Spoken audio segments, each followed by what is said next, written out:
Hello. Hi. How you doing? It's finally time. I've been meaning to make this video for weeks, and I'm sorry if I kept you waiting, but it's turned out to be a harder topic to discuss than maybe I had originally thought. Because, hey, I'm me, right? I love to talk about LGBT stuff. I love talking about gender. It should be super easy to just talk about my own personal experiences. Shouldn't it? What am I doing today? I'm recording a video for the gender tag. The gender tag. It's a project created by Ashley Wild, who wanted to create this set of videos, a diverse collection of videos showing people's relationship with gender and gender performance. Because there are a lot of people out there experiencing gender. You're doing it right now. It's important to show the diversity of that experience. I think it's a really cool project, and hopefully I can contribute to it in a way that is informative and cool. And plus, this way y'all get to know me a little bit better, which I hope is a thing you want to do. If you do not want to get to know me better, flee now. So the gender tag is made up of several prompts. There's 10 of them. There are 10 questions that ask content creators to think about their gender and the way that they perform that gender. So first of all, I'm going to go through these and kind of take them one at a time, and we'll talk about each one sort of to the extent that I'm capable. And if there's anything that in the video that you are confused about, anything you want to ask more questions about, that's what, boom, the comment section is for. So hit that up.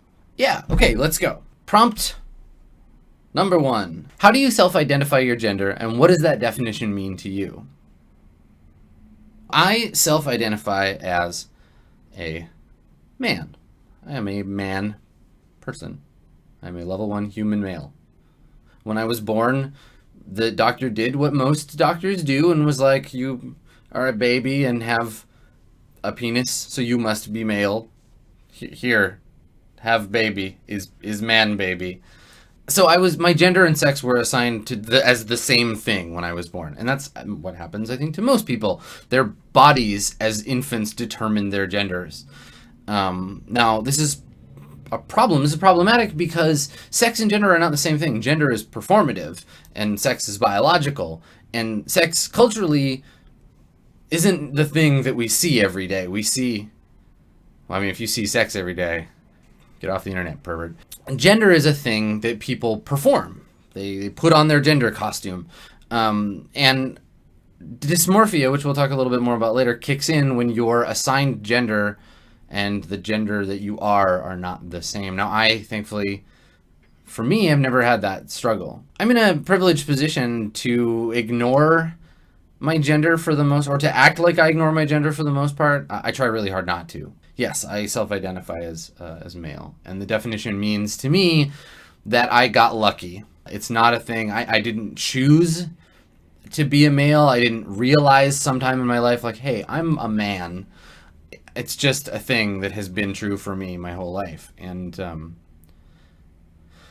I don't take it very seriously or think about it much because I don't have to, which is a sort of privilege, I think. Prompt number 2. What pronouns honor you? Him and her are not the only, he and she, not the only pronouns that we get. People can be identified by a broad spectrum of genders, and the language we use to talk about them, the pronouns we use to talk about them, they count. They're important. They're part of recognizing and honoring someone's identity, and that's why this question is phrased that way, right? What pronouns honor you? My pronouns are, as you would expect, the traditionally male pronouns in English. You can say, I saw Adam dungeon mastering a game. He is a great dungeon master. Both grammatically and socially okay for me. But to be fair, I didn't choose that. And if I really think about it, and I have been really thinking about it, I'm also okay with neutral pronouns too. Every conversation about neutral pronouns brings up the fact that they and them and they are supposed to be plural, but there's precedent and whatever, and I don't want to get into the argument here. But if someone asks you, call me they, call me them, please use gender neutral pronouns for me, do it. Do it. Don't argue. Don't bring up grammar bullshit. Because policing someone's gender is bad, and using grammar to do it is an affront to... It's affront to grammar. Anyway, my pronouns are male. He, him, his. Again, by default. Prompt number 3. Describe the style of clothing you most often wear. As many people, I imagine, my style of clothing has changed over time. What I wear now is not what I wore as a teenager or as a child or even as an adult 5 or 10 years ago. My style of clothing right now is, I'm loath to call it neutral because I'm seeing it from a masculine point of view. And what often happens is that neutral spaces get filled with masculine content. So I don't want to say that I dress neutrally, but I predominantly lean towards black clothing. In the summer, black t-shirts, black jeans, black sneakers. I don't know that I have like a particular style necessarily, which is odd. Like there are things about the clothing that I wear that indicate that I like certain things. If I'm going to be branding myself with a logo, it'll be of a band I like or of a game I enjoyed. But I wouldn't say that I like dress a certain way. I incorporate different styles into my dress. Sometimes I'll wear like a baseball cap, and sometimes I'll wear like athletic shoes, and other times I'll wear like camouflage. So I don't have one specific style. But as far as gender goes, I wear, I guess, predominantly like I shop in the men's section of clothing stores because those clothes fit me, and I guess I'm masculine of center in the style of my clothes. Number 4. Talk about your choices with body hair. How do you style your hair? Do you have facial hair? What do you choose to shave or choose not to shave? This is a very gendered thing. The expectation is men have the choice to shave their face or not shave their face. Women must shave all of the things but their head and eyebrows. That is what the gender binary has said. So this question, for me, again reflects a privilege of choice. If I choose not to shave my face or shave under my arms or shave my legs, I can be as furry as I want to be, and no one will have misgendering ideas about me, right? People will see a beard and be like, that is a beard on a man. That man has a beard. Man beard. Beard of a man. Right? But if I shave my beard, people will not be like, your face is a woman face. Why do you have this face of a woman? You were, I thought, a man. My grooming choices as a male person are not subject to the questioning of society at large. My society, at least, my culture. I style my hair in a way that maybe is a little bit less masculinely gendered. I dye it in like feminine colors. My hair has been pink for a while now. It's in desperate need of a new dye job, but we won't look at that. Stop looking at my hair. And I wear it in a bunch of different ways that could be conceived as somewhat feminine, right? I wear it in a ponytail. I wear it in a bun. Sometimes I wear it long on the side of my face if it's being nice and curly that day. My hair is what I use to make myself look pretty in a more feminine way. That is where people start to get sort of confused because they see hair that's presenting one gender idea for them, and they see a face presenting another. But I don't think about it that way, really. I dress and style myself in the way that I want, and hopefully my gender comes across in the way that I intend. Yeah. Hair. Less complicated for me. Go and watch some videos with people who identify as women, and they're going to have... Just go watch. You'll see. They have more complex opinions about this particular prompt. 5. Talk about cosmetics. Do you choose to wear makeup? Do you paint your nails? What types of soaps and perfumes do you use, if any? This one's fun for me. If you've watched my videos before, you've definitely caught me. I paint my nails sometimes. I wish that I had had the time to paint them today so you could see them all pretty. I paint them black because everything is... But that's the thing I do, and I see the comments. I see, especially when I'm outside of my own community, I see people who are less used to me, specifically, or people with less stringent gender performance, I see the comments that are like, "Oh, why is Adam's nails painted? Like, is he dressed up for is it Halloween? Why do you have your nails painted?" I painted my nails for Halloween once when I was working in advertising, and I didn't take them off and came to work the next day, and everyone in the office made a comment. It's interesting. I don't generally wear makeup. Sometimes if I'm feeling kind of shiny before a stream, I'll like put some makeup on. I like makeup. I have no idea how to apply it properly. It's been a very long time since I was in the theater, which is an acceptable place for men to wear makeup. But if I'm going to like a party or I'm going out to an event, especially an event that I know is queer friendly, I will often put some adornment on. I like putting like symbols on my face. You know, like I'll make myself a little like upside down cross or a star, or I'll draw like lines on my lips. I like it. I like the idea of putting on your war paint. I have some friends who are who identify as femmes and who are amazing with their war paint. So I can only aspire to that greatness. But it's not a daily thing for me. I don't use cosmetics in that way. And then as far as perfuming and stuff goes, I spent time in a relationship with someone who had very strong negative reactions to scented products. So I've kind of moved away from, I don't really wear cologne. There's some, like the hair product that I use is scented, but I don't have a preference for scents particularly. I'll just go, if I want like body wash that smells nice, I'll just go to a grocery store and smell all the body wash. But it's not, I'm not making that choice for me, right? I make the choices of how I smell for other people, and I hope I smell nice. It's tough. People's opinions vary. Prompt number 6. Have you experienced being misgendered? If so, how often? When I was younger, I was a teenager particularly, I had longer hair. I didn't have this glorious face brush. And I was misgendered on a number of occasions. I was a small kid. I was short and skinny. Still short. I looked more like an elf than a dwarf.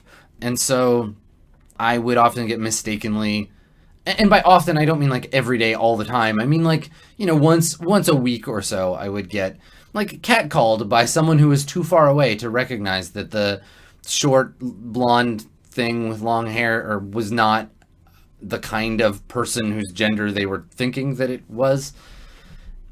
I was lucky to avoid that kind of confusion being a problem, because being misgendered by people who are catcalling you can be violent and dangerous for trans women. But for me, my misgendering, it doesn't happen anymore. Honestly, for me, I have no experience with being misgendered anymore, and so I feel very like distant from this issue. So again, please like go watch the series, watch these videos, and watch the videos of people who are not cisgender and don't broadcast their gender so obviously, and learn about their experiences from that. Prompt number 7. Do you experience dysphoria? How does that affect you? Dysphoria is the feeling that you are in your biological identity and your emotional and mental identity they don't mesh. Dysphoria is most often experienced by people whose assigned gender or gender performance does not match the gender of their identity. It's a huge issue for people who are trans, who are genderqueer, who are agender. I don't experience a lot of, if any, gender dysphoria, but I do experience some, I guess, body dysphoria, human being dysphoria, if that's a thing. I don't have a great relationship with the thing that I am in physical space. I'm pretty comfortable with and happy about the ephemera of me. I like my personality. I'm okay with my my intellect. I like talking about things with people and engaging my mind. But there are times where I feel very awkward in my own body. Like it's not a thing that I should be in.